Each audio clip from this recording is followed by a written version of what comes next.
Lettre 101.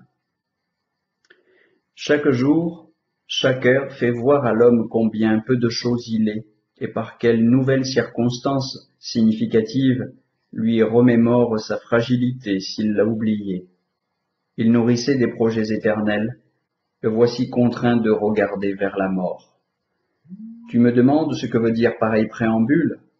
Cornelius Sénétion, chevalier romain, splendide et obligeant, était connu de toi. Après de modestes débuts, il s'était créé une situation et n'avait plus devant lui qu'une pente aisée pour courir à tous les succès. Les grandeurs sociales ont en effet moins de mal à s'accroître qu'à naître. L'argent, lui aussi, ne se dépêtre pas de la pauvreté sans bien de la peine.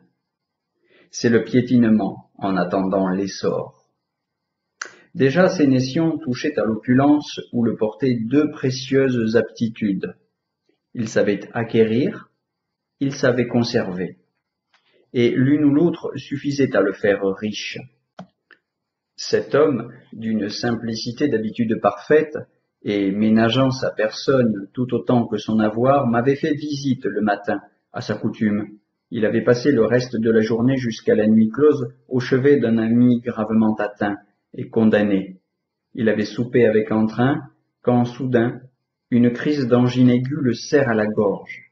À peine va-t-il en haletant, jusqu'au jour. Ainsi donc, moins de quelques heures après avoir rempli tous les devoirs d'un homme sain et plein de vie, il est mort. Lui qui relançait l'argent sur terre et sur mer et qui, voulant exploiter sans exception toutes les sources de profit, était même entré aux fermes publiques. Le sort l'enlève dans le plein déroulement de ses prospérités, juste à l'instant où l'argent court à lui à plein flot. Maintenant, Mélibée, greffe tes poiriers, range correctement tes ceps, dit Virgile. Quel aveuglement que d'arranger sa vie lorsqu'on ne dispose même pas du lendemain. Ô insensé, qui bâtissez des projets pour si longtemps. J'achèterai, je construirai, je ferai des prêts, des rentrées, j'aurai des fonctions publiques. Après cela, las et plein de jours, je m'en retournerai pour vivre dans le repos. Tout, crois-moi, n'est qu'incertitude, même pour les heureux. Nul ne devrait se rien promettre de l'avenir. Même ce que l'on tient glisse entre les doigts. Jusqu'à l'heure présente, que nous croyons bien saisir, un coup du hasard nous la retranche.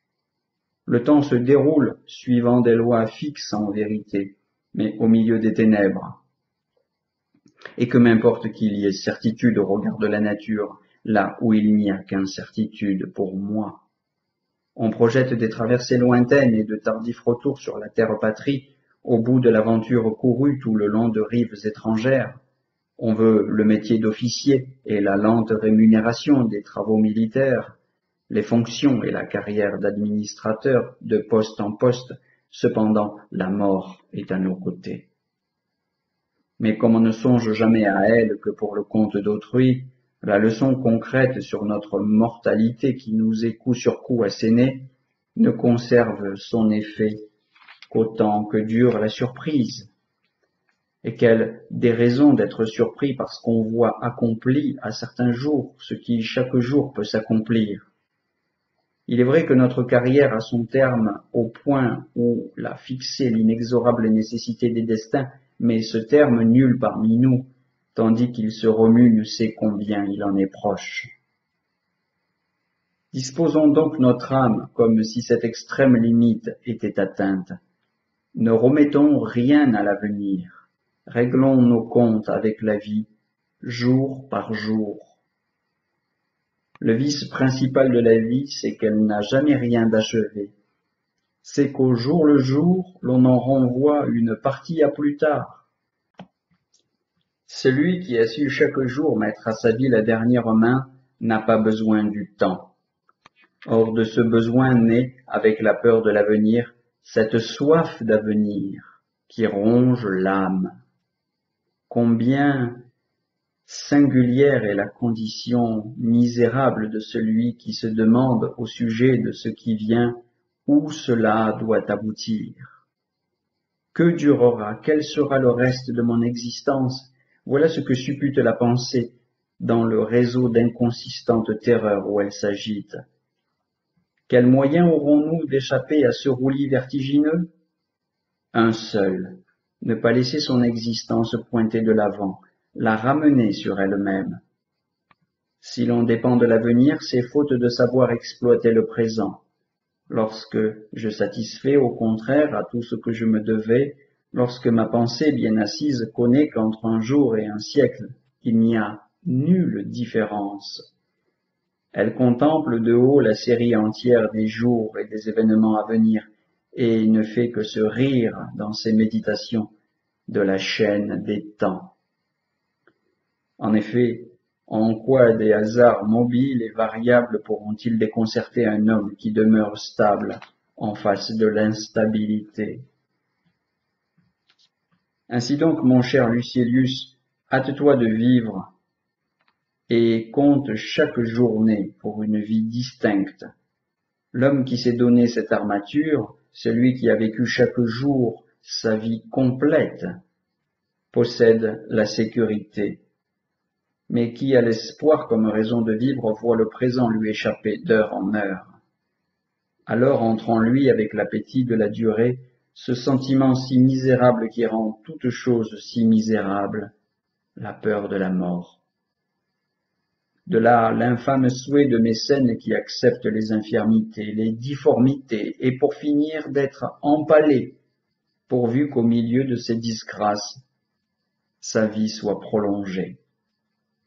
Fais de moi un infirme, manchot, estropié d'une jambe, boiteux, campe sur mon dos une énorme bosse, ébranle et fait tomber mes dents.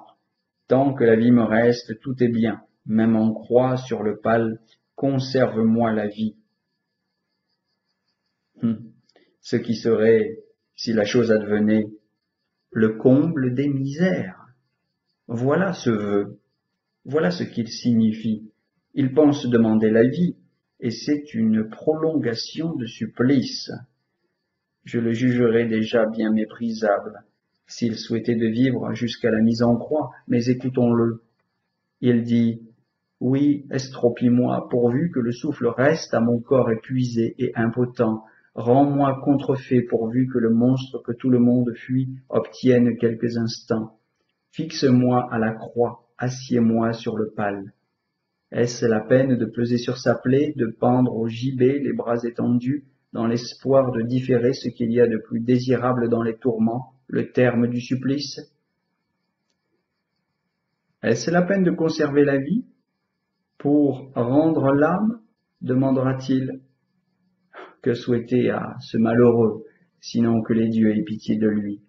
Alors, que signifient ces vers honteusement efféminés, ce pacte de la peur délirante, cette écœurante façon de mendier l'existence? Comment s'imaginer que devant un tel homme, Virgile ait jamais lu ce vers? Je cite, « Est-ce donc un si grand malheur que de mourir ?»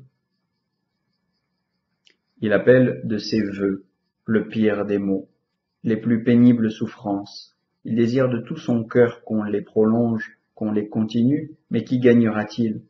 Eh bien, de vivre un peu plus. Mais est-ce une vie? Une mort qui traîne? Il se trouve donc un homme qui aime mieux fondre dans les tourments, périr membre à membre, et répandre autant de fois sa vie goutte à goutte que de l'exhaler d'un seul coup, qui, attaché au gibet maudit, déjà infirme, déjà difforme, les épaules et la poitrine remontées en deux bosses affreuses, ayant ainsi, même avant la croix, mille motifs de mourir, veut prolonger une existence qui prolongera tant de tortures. Ne dis plus après cela que la nécessité de mourir est un grand bienfait de la nature. Beaucoup sont prêts pour des pactes encore plus dégradants, prêts même à trahir un ami afin de conserver l'existence, à livrer de leurs mains leurs enfants à la prostitution afin de jouir d'une lumière témoin de tous ces crimes. Dépouillons-nous de la passion de vivre et sachons que peu importe à quel moment on souffre ce qu'il faut souffrir tôt ou tard, que l'important est d'être homme de bien et non d'être homme longtemps, que souvent pour être homme de bien, il ne faut pas vivre longtemps.